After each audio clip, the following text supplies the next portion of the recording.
Red means on. Okay. That clock is full. Red means on or red means off? Red means Yours on. says 5:26. What's the official time? What is the official time? Shelby, what is the official time right now? 5:26. Oh.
1A being the multitude or the majority of the zoning with that R2 section in the corner.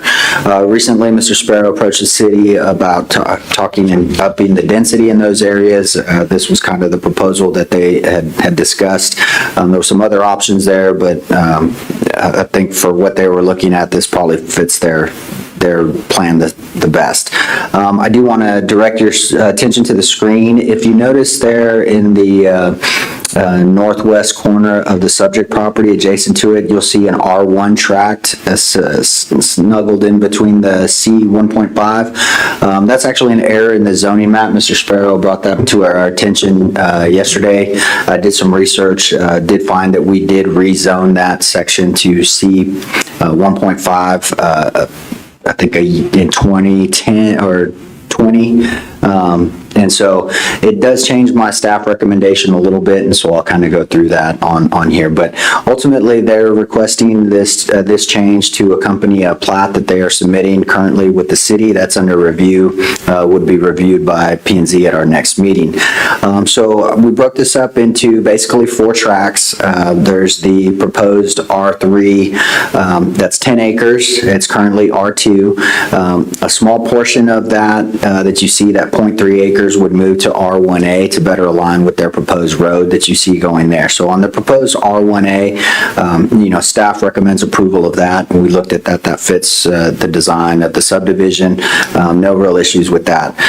The proposed R3 on that 10 acres is currently zoned R2. So moving up to the R3 category would increase their density and increase their building height by roughly 10 feet.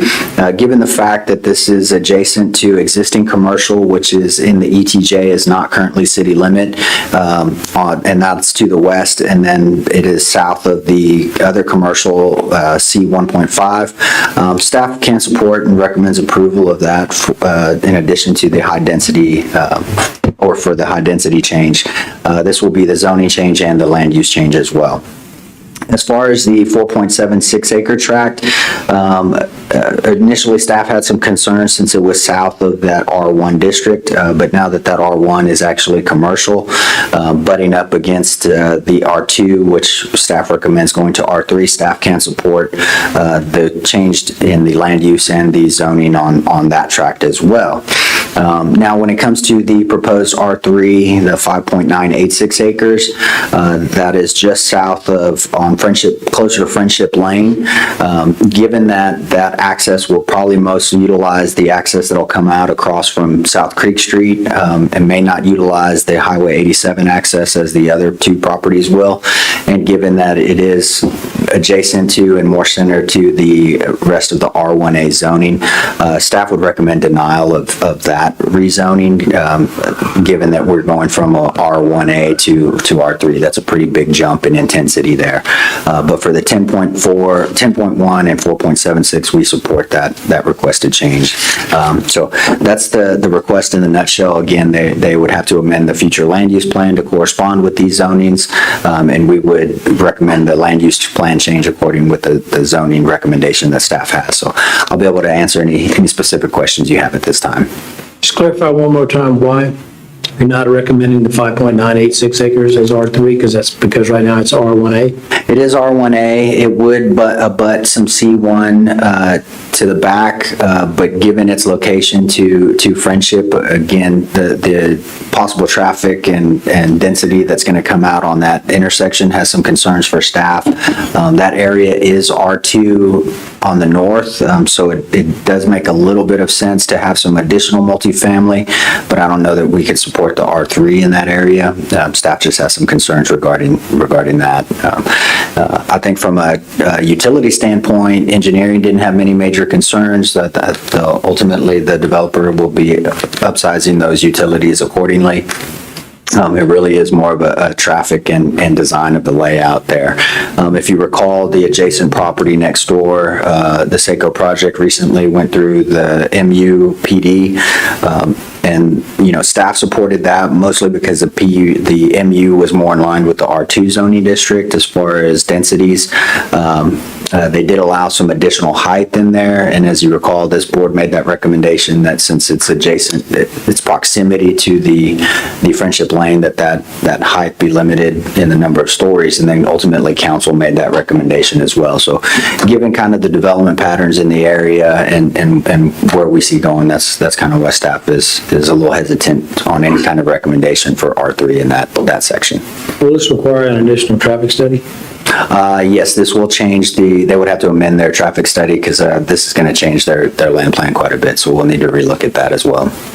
And so that one red line, I guess we'll have to wait to see the plat. Is that going to actually be a drive from Friendship all the way to 87? Yes, that is the boundary, the proposed road layout that will connect to go through and go to 87. I think there's a proposed plat that I included in the packet. You can probably see that a little more clearly on this one here. So, sorry, the Line up orientation. with Creek Street? Is that South Creek Street. Yes, sir. South Creek?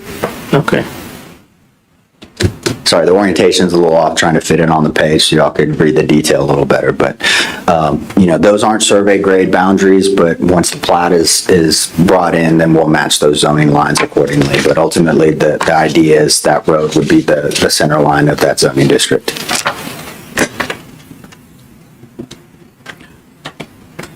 So refresh my memory, back on that other one, the top of that R2A, or to the right, you're saying is the project we just looked at the last meeting? We haven't seen this one in a while. No, we haven't seen this one in a while. It's the parcel that's probably just off the screen on this map was the Seco Okay, project. so it's not on here? Yeah. Okay. So perfect. But it is adjacent to this subject tract, so the rest of the R1A, that is going to butt right into that PUD that was authorized. Okay. Tim and I discussed something this afternoon and we didn't knew the answer. So this project's been to us now, I think 4 times. And every time there's been some change to it. Do we have a drop dead date once the change is made? Or can this be sold to another person then forever? Because once the zoning is changed, it's changed forever. This can be sold. The short answer is yes, it can be sold. There's no drop dead date on the zoning. So if the zoning is changed, then that is the zoning. Now, the subsequent buyers may seek to make some changes again, obviously depending on what their plans are. So this is typical for large developments like this, as they kind of go through their evolution of design. It's affected by a lot of things, market conditions. Yes. So not unusual to see these changes. Just means that we have to be satisfied with what we do at every step then, because it could stay that way forever. Anybody else have any other comments or questions?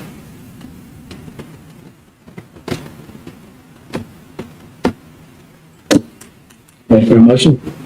Sure. If nobody Okay, else has anything. I make a motion, we approve the 2 recommended staff approvals with the exception of the 5.986, and can we do it separately, or we have to do it all together?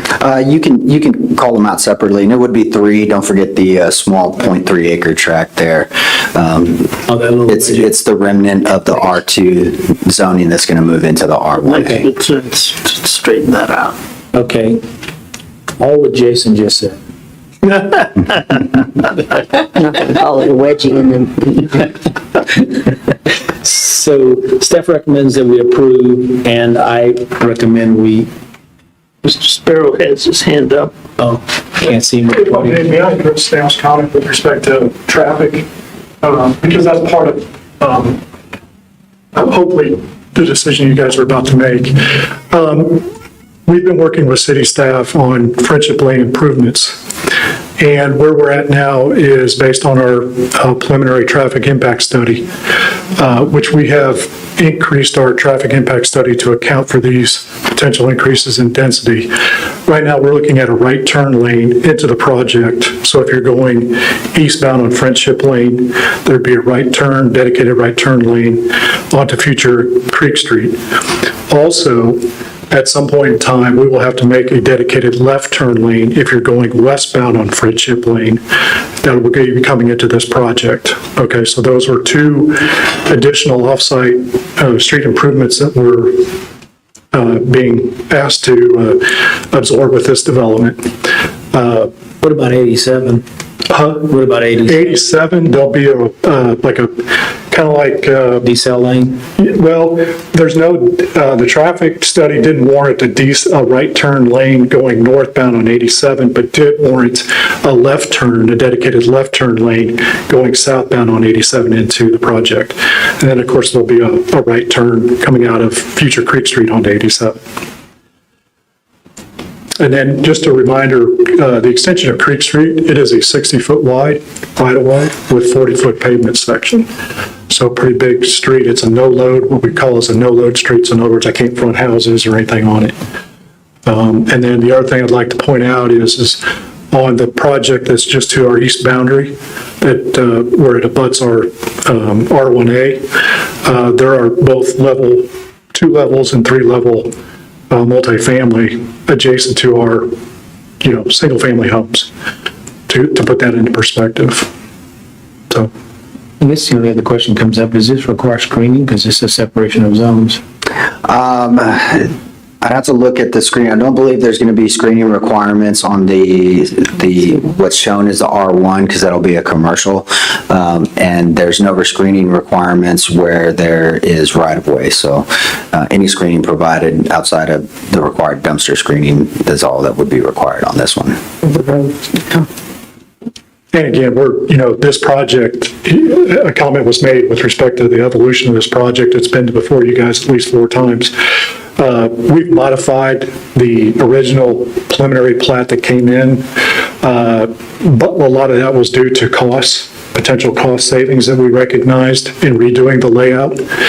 So we came back to planning and zoning in January, I believe, of this year with a revised overall preliminary plat, which is what was reflected, I think, on the last slide.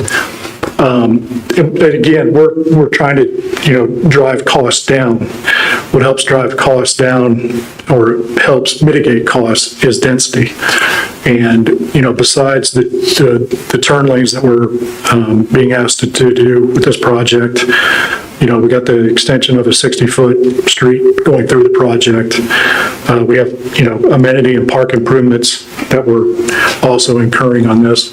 And again, the whole idea is to try to bring down the price point of both our single-family detached as well as our, attached single-family. Okay, thank you. Thank you. Thank you. No? The public hearing's over. Do you have something Well, to this has add? to do with the track stuff, is what you approved. And what's approved? Yeah, and what you have approved in the past, and what city council has approved in the past, say, Okay, like for my comments. Okay. As a no. resident of the street. I'm Tom Musselman, I live in 904 Friendship Lane. I support the... Tom, you need to identify your... Oh, yeah, I'm also a sitting city councilman on the city for the city of Fredericksburg. The development department has recommended a R3 on the 2 tracks and then R2 on the other.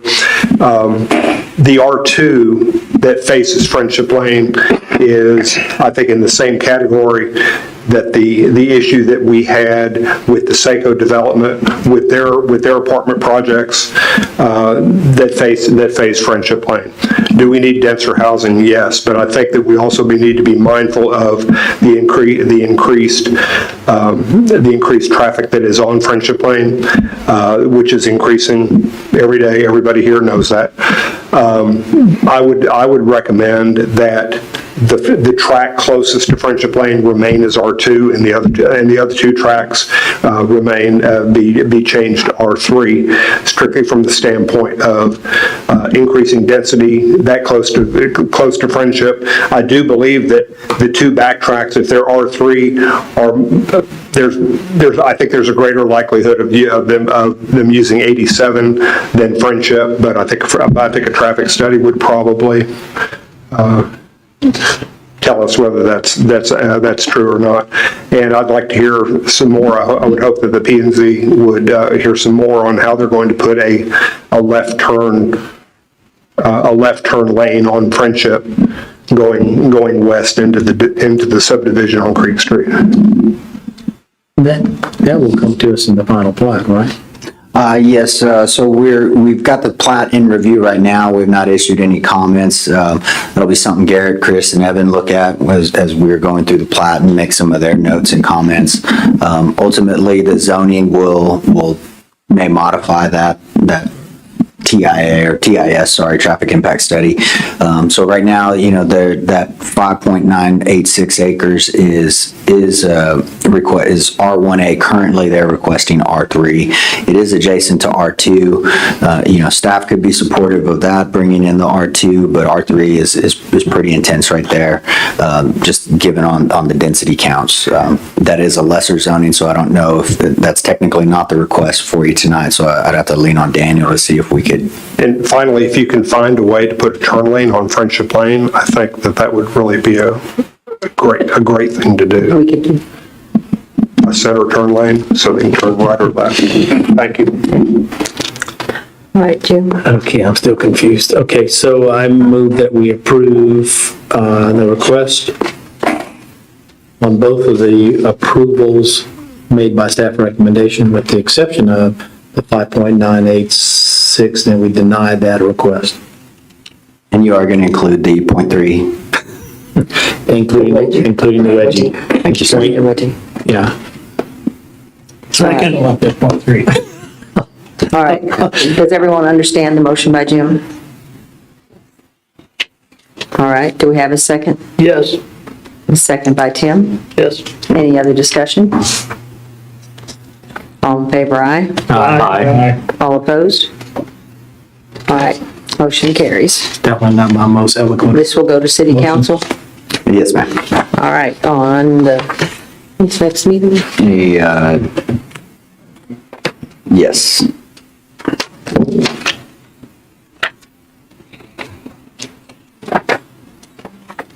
July 19th will be the first reading. There'll be a second follow-up.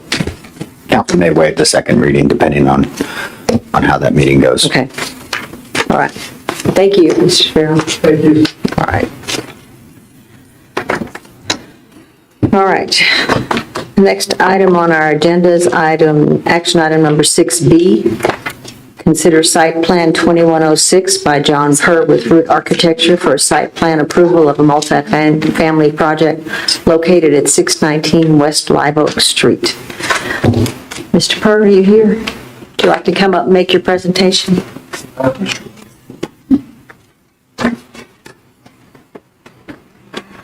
Hi. Well, my name is John Poor with Root Architecture. We've been working on this site plan to develop multifamily project, part of which is renovation of the existing currently unused senior living facility, and part of which is to add a number of duplex units to the property. We have worked, we were here last month and we worked out with, I guess, the city staff, some modifications to our previous submittal. We think we've got everything coordinated here to meet all the planning and zoning requirements in terms of fire department access, parking counts, dumpster locations, unit count, et cetera. But I'm happy to answer any questions that y'all have. Okay, all right. We'll let Jason make his comments. All right. See if we have any questions. All right. What's the final unit count? I could not find that. Let me see here. So the site plan you're seeing on this image is actually not the updated one. There was an error in our attaching to the packet. I believe Shelby sent y'all the updated site plan for your review earlier today, but the final unit count is, 63? I believe, let's see, no, it is not 63.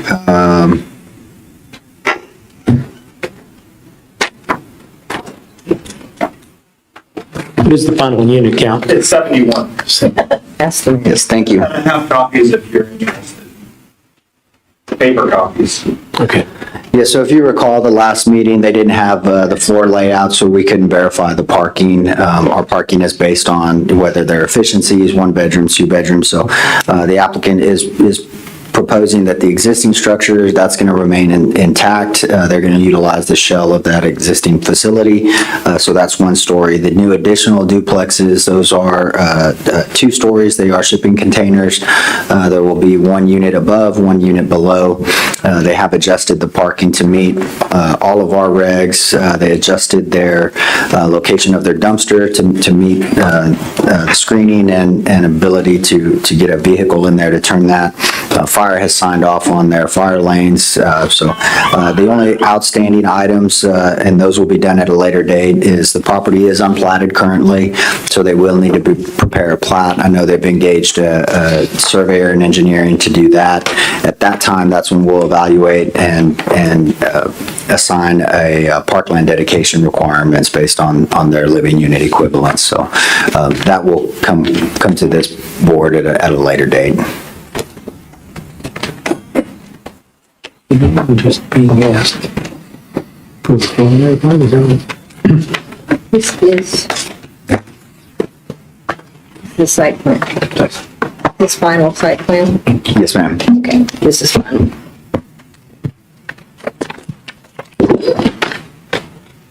So this would be a first of its kind with the shipping containers. Could you tell us a little more about this and how they'd be used, especially with the 2-story, and what they'd look like and what you're going to do to make them not look like shipping containers and make sure they don't fall down, you know, all those new things for us. Absolutely. I guess I can make it simple by letting you know that we're going to just frame them out of wood instead.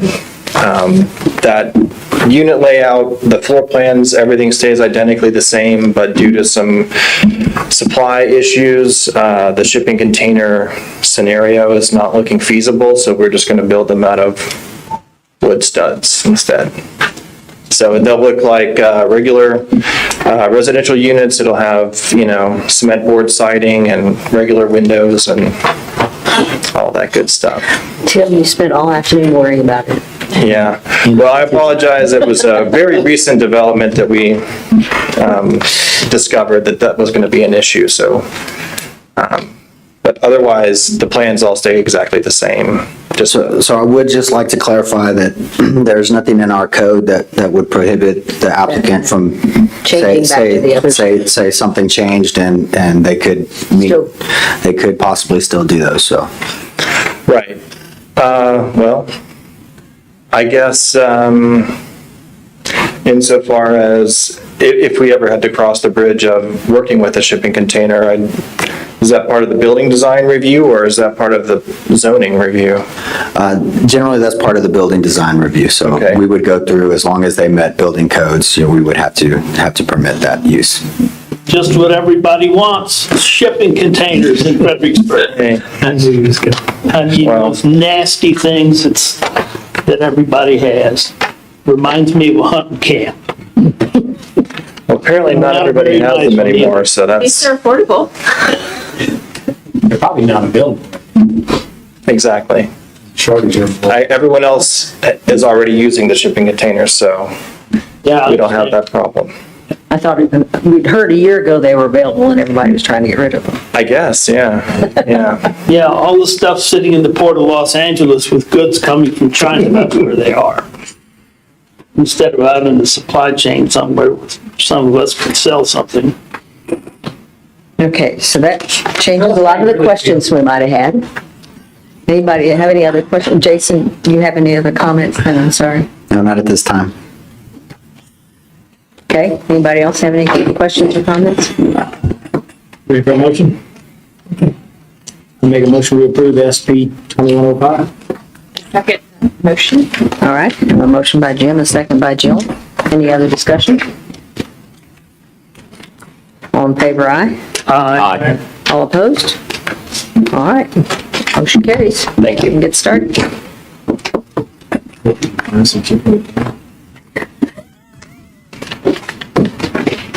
And I'm going to go ahead and give up my seat to Ms. Hudson, and she will give you all the All staff right. report on the historic guidelines. All right, we're going to go to item number 7.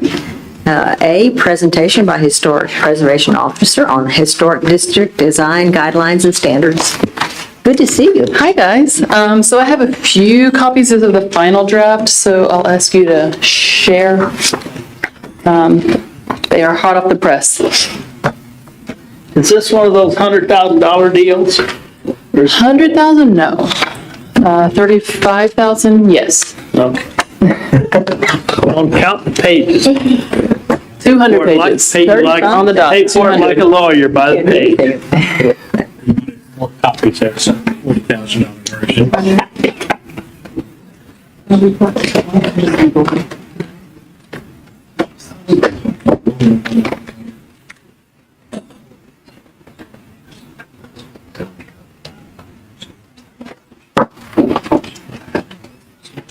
All right, so as you see in your memo, the design guidelines, the current version is 1997 that the Historic Review Board's been using. And they're good, they were very well done, very much tailored to Fredericksburg and have served us well for many years. But as you also know, we expanded the historic district in 2019 and did a survey and looked at properties that were built up to 1968. And so this 1997 design document doesn't speak to anything about mid-century or ranch or asbestos siding or aluminum windows. And it doesn't speak at all to our tiered system. So every property in the historic district has a rating of high, medium, or low. And this document was done before we did the rating system. So it doesn't distinguish between a low-rated structure and a high-rated structure. So that was one of the main things that we wanted to address in our new design guidelines.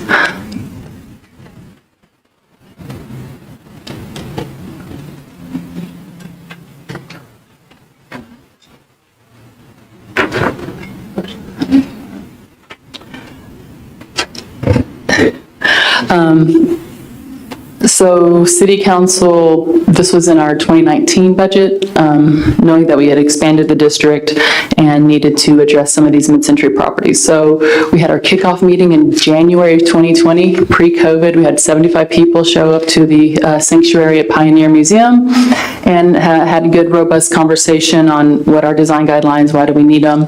And this was all spearheaded by our consultants, HHM out of Austin and Winter and Company out of Denver. And, okay.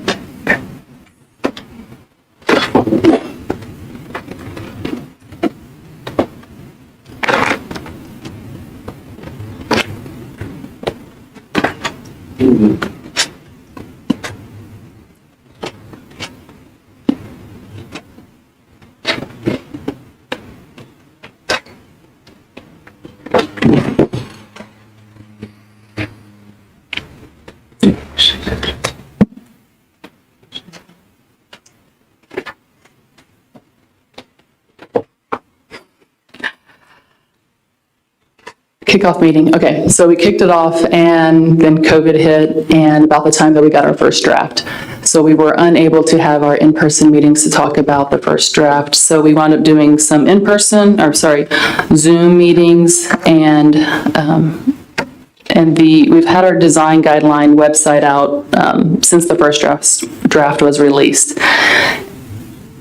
So slow. And let's see. So first draft, we put it out for comments, and what you got? Oh, you've got the present. Sure. I guess so. We can go to okay. These are printed for it, but that'll work. Thank you, Daniel.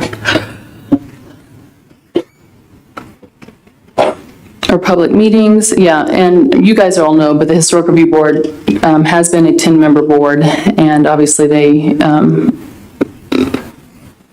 the ones that need this document, just like staff and the property owners.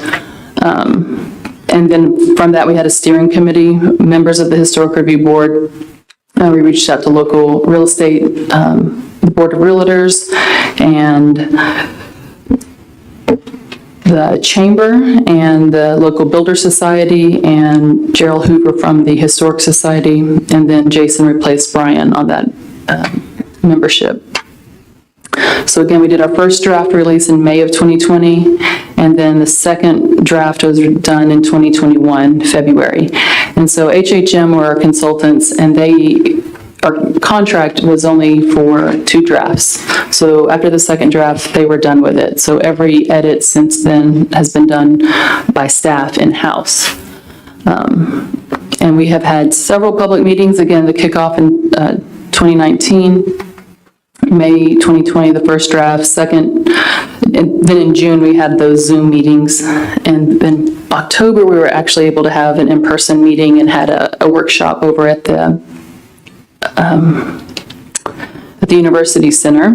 That was a 3-hour kind of in-depth, really going through page by page, section by section, going through the entire document. We had the comment open, a period for comments open through November 20th, and then in December, the HRB voted to accept all the comments that we'd gathered at that time and sent those comments to the consultants to make the revisions. And then January 29th, HHM submitted their final draft to us, which we were calling our second draft.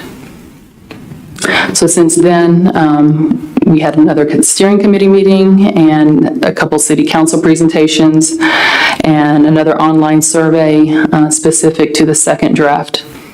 We had a couple open houses over at the sanctuary, again at Pioneer Museum, and those were one in the morning for 4 hours and one in the evening for 4 hours to accommodate people working in different schedules. Those were small in attendance but high in quality. As you can imagine, historic preservation can be controversial and people just assume the worst. But the good thing about the public meetings or the open houses where people were kind of coming and going and asking very specific questions about their property, right? It's all good in theory, and historic preservation is a good thing for Fredericksburg, but how does it impact my front door? How does it impact my addition? So able to talk to property owners one-on-one about their very specific needs, and I think diffuse a lot of the myths out there about what the Historic Review Board does and doesn't do. So after that, those open houses, staff was making changes, and the HRB, so this is the final draft based on all those public meetings. So the Historic Review Board will be reviewing this final draft June 13th, and then sending it to City Council for potential adoption on July 19th. Once it's adopted, I do plan on going out to the public and making presentations on it, the content and how to use it, and especially to the Board of Realtors and the local architect group and the local builders. So the document is not unlike, as you can imagine, there's design guidelines all over the country, and so the format is pretty standard, talking about the process, architectural styles, which they're very specific to Fredericksburg, and then section 3 is really the meat of the document, and that is talking about how do we handle alterations to historic properties, how do we handle additions to historic properties, and then what about new construction on empty lots. And then, of course, the bibliography and appendices.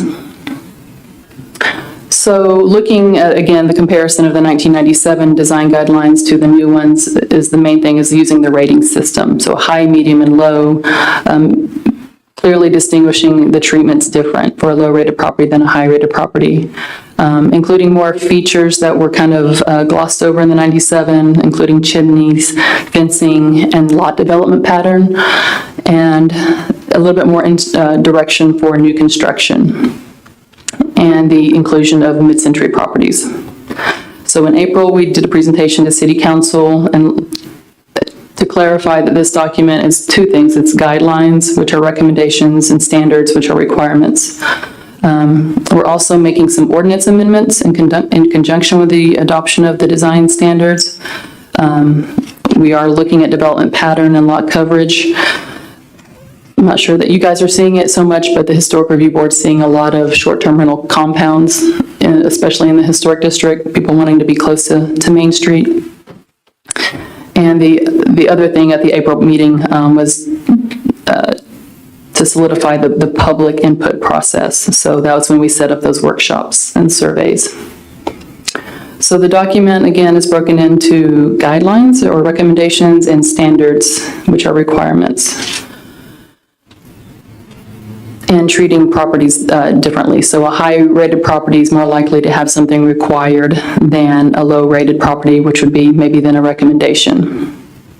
We do have an allowance for exceptions for guidelines, such as life safety issues, health and sanitation, some energy efficiency, ADA, and then some exceptions also for the design standards. So when there's something that is truly exceptional and they are a project's unable to meet the spirit of the Secretary of the Interior spirit of the Secretary of the Interior standards for rehabilitation, but it's still a worthwhile project, and the board has ways to approve that, but they need to make some findings on why this project would be exceptional. And so the example we use is the National Museum of the Pacific War, right in the middle of the district. It required demolition, but it was of national importance, international importance. And so, maybe materials and scale that we don't see otherwise in the district, but it was so important that the board felt compelled to approve it.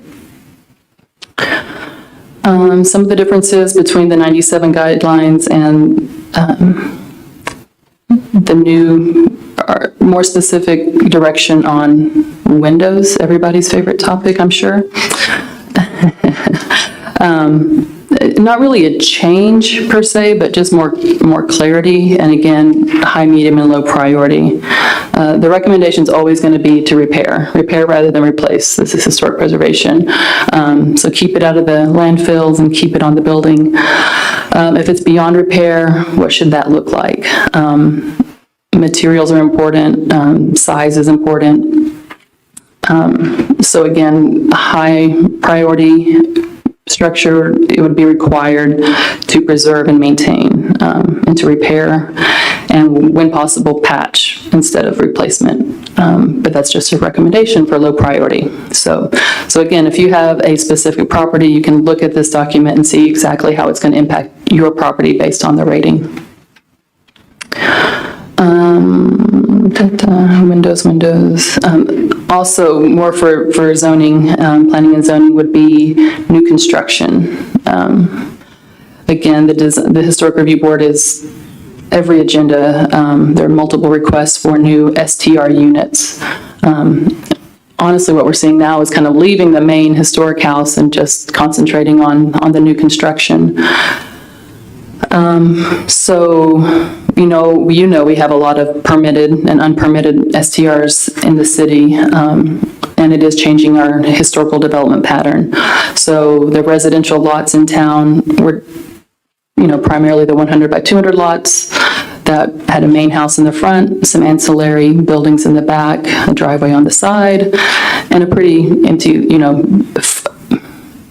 lots of space and void between the structures. And now with the STRs, we're seeing a completely different development pattern. So one way that the Historic Review Board is looking at that is lot coverage.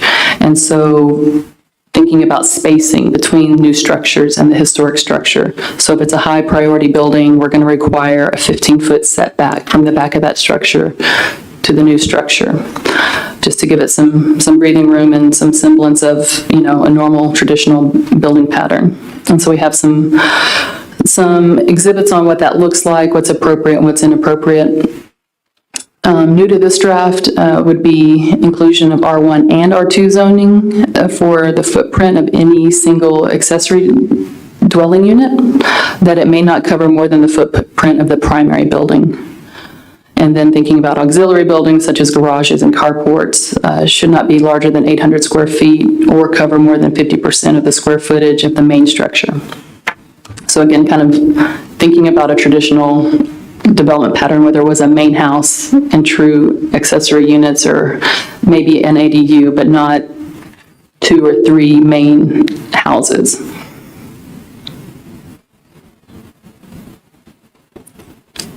And here's some recent plans that have been approved or modified. And then, again, some more details on the open houses that we had, the survey that was online for the month of April and May, and then some of the responses that we got. And I will say the STR conversation definitely has carried over to the Historic District. That's a lot of the feedback that we got.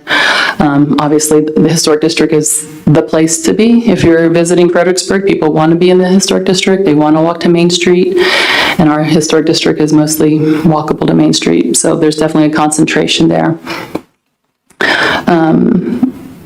So of the people that responded to the online survey, there was definitely a greater percentage that wanted to protect high-rated properties and treat them differently than low-rated, and support using requirements instead of just recommendations.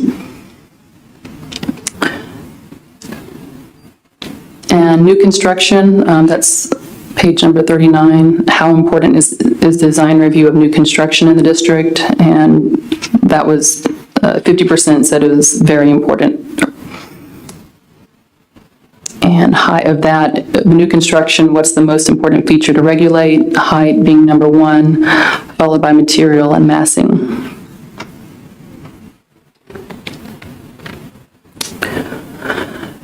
So again, we are taking this to City Council on July 19th, and the Historic Review Board will make their recommendation on July 13th for adoption.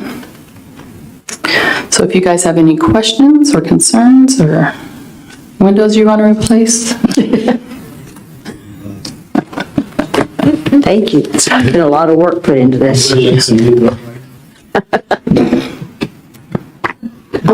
that been the biggest controversy? I can't possibly. There's no controversy, it's all easy peasy. I mean, windows come up, and then new construction, especially if it's neighboring to you and how it looks and feels, and generally, I work for the government and we're doing design review, which can be, uncomfortable for some people, but the board's a very dedicated Historic Review Board, and they definitely all bring a certain level of expertise, and they are there to review and approve projects, so that's always the objective. And so this is definitely what we want people to use first. Go to the design guidelines first, learn about your property. That's the most important thing, understanding the time period, the materials that were used on that property, what's significant, and go from there. Good. I'm impressed with the body of work. Yeah, it's very It's good. phenomenal. I've been kind of following it along in the background. It's been pretty impressive. You anticipate it's going to slow down the volume of going to review board? No, I think, it will just go to the review board with a recommendation for approval because it meets section 3.51. Gotcha. Right, or not, which is what I do. I use our 97 design guidelines, for the same way in the Secretary of the Interior standards. But hopefully this is just a little bit more user-friendly for folks and staff. So, no, I don't think the caseload's going to be reduced. No. We did hear some people, go ahead. Is there any way to guarantee that the people that do the drive-by windshield surveys know what they're doing? That's the biggest critical thing in this whole packet, is the fact that there are places in town that everybody knows should be high and they're low. And then there are places that are high that really should be low, just because they know. Well, that's a People good that come point. from out of town, drive by, take a look at it, and make a little check. Yeah, especially the 2000 2 survey. And that's one thing that this document recommends, is to look at some of those, I think it's Appendix B. And it says that, that the board should look, especially I've highlighted some addresses they think the board should consider re-rating. And the board can re-rate a property at any time. And the best example is 223 West Creek. The Yinsky House had a low rating in the 2005 survey because it had alterations. Lo and behold, Richard Laughlin starts working on it, and there's a log cabin in there. So we re-rated it. He was able to do his addition, but it now has a high rating, because otherwise it wasn't protected as a low-rated structure. You're absolutely right. And so if you can go up, can you go down, and vice versa? In other words, if somebody decides that you've got them rated high and they want to come in and make an appeal to have their rating changed, and the historic review board do that? Yes. Do they ordinarily go up or go down as opposed to up most of the time? Most of the, Because the high rating, of course, is more restrictive than the others. right. And to some people, that's more onerous. But it's got to be based on something. So the ratings are based on the age, the integrity, and when I say the integrity, I mean how many changes have been made to it. Is it still legible? Did the person who built it, would they recognize it as the house they built? Or has it been so altered it's beyond recognition? So it might be old, but so far gone. So I've seen them go both ways. And again, I've initiated some of those, and then owners have initiated some. So like the Bierschwal house, everybody knows the Bierschwal house on Austin Street. It had a medium rating, even though it was an RTHL, it had a medium rating. So we recently upped that to a high. All right. Thank you. We appreciate all your work. Thank you. A good example of Fredericksburg house using this bit I've inspected from top to bottom. Do what? I recognize every single building. You stay there, Anna. There we go. I couldn't find the next item on the agenda. You stay there. You have anything else, Jason? Nothing on the agenda, but I just wanted to let everybody know that about the council workshop regarding short-term rentals that is on Monday at 5:30. We will be posting, as part of the agenda, notice of possible quorum in case we have board members that like to attend. No, that'll be at the Texas Tech building, the HEB room, so please feel free to attend. You'll be covered, so no worries about the number of folks that come in, so. We'd like to have all of y'all there. So. Black jackets? No, we're good. Nope. I would say, I would say both groups, we held 6 open house work sessions at Pioneer Pavilion. Both groups, homeowners, operators, everybody was very courteous, kind. It was a pretty good atmosphere. So hopefully we can keep that rolling at this meeting. I attended one of them myself, and I want everybody in the room that has not been to one of these things. Jason did a good job of controlling the crowd and keeping things level. Thank you, Jason. Thank you, sir. Great. Would you also let us know about our new members, please? Yes, so one of them is in attendance tonight, Emily Kirchner. She was appointed last night, and then Polly Rickert will be joining us again. So the next step is Shelley will be sending them their training packets. They have to go through their Open Meetings Act and then get sworn in. Once they do, they'll be ready to sit on the board. So that'll probably be the next meeting. We expect to have both of them in attendance. And then shortly after that, it'll probably be a good time to sit and do a training again for the new members and a refresher course on purview policy and things like that. So we'll probably plan that for August. Will be too short. September, October, maybe. We know all about Colin. Can she tell us a little bit about herself?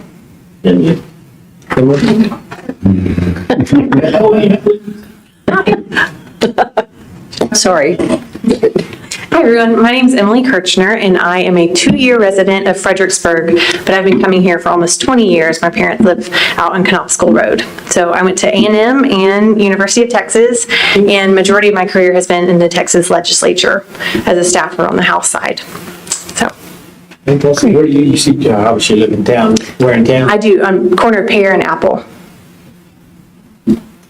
Glad to be here. And you're right about the chairs. I need to bring my own chair.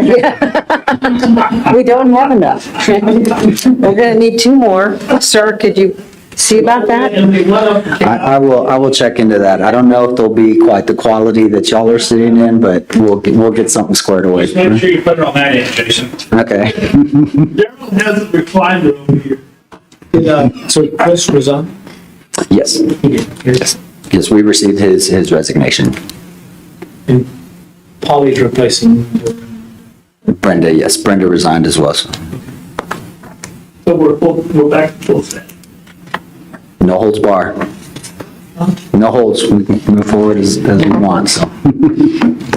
All right, anybody got anything else? All right, motion to adjourn. Make the motion we adjourn. Motion by Jim. Second by Jill. Any other discussion? All in favor, aye? All opposed? All right, motion carries. Thank you, everyone. Good night. Didn't bring the-